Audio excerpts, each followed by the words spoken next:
बिस्मिल्लाहिर्रहमानिर्रहीम। अस्सलाम वालेकुम व्यूअर्स, कैसे हैं? उम्मीद करती हूँ कि सब ठीक होंगे और शुक्र अल्हम्दुलिल्लाह मैं भी ठीक हूँ। तो व्यूअर्स, जैसे कि आप सब जानते हैं कि आपके साथ रेमेडीज़ और रेसिपीज़ शेयर करती हूँ और दुआओं का भी सिलसिला शुरू किया हुआ है। तो व्यूअर्स, जैसे कि आप सब जानते हैं कि रमज़ान का आखिरी अशरा शुरू हो चुका है और रमज़ान के आखिरी अशरे की ताक रातों में जो है वो शब कदर होनी है। तो व्यूअर्स, आज की वीडियो की सिलेक्शन जो है वो है शब कदर, ठीक है। तो व्यूअर्स, आज जो मैं आपके साथ शेयर करने लगी हूँ वो है शब कदर की दुआ। हज़रत आयशा रज़ी अल्लाह अन्हा से रिवायत है कि मैंने रसूल मुकर्रम सल्लल्लाहु अलैहि वसल्लम से दरियाफ़्त किया कि क्या अल्लाह के रसूल, अगर मुझे शब कदर का इल्म हो जाए तो मैं क्या पढ़ूँ? आप सल्लल्लाहु अलैहि वसल्लम ने फरमाया, इस तरह मांगो।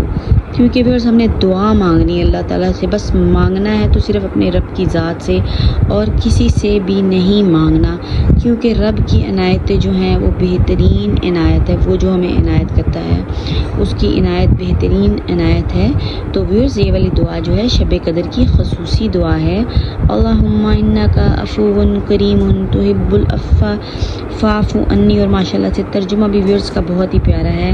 ऐ अल्लाह, बेशक तू मुआफ़ फरमाने वाला है, करम करने वाला है, तू मुआफ़ करने को पसंद फरमाता है, तू मेरे गुनाहों को भी माफ़ कर दे, आमीन या रब्बुल आलमीन।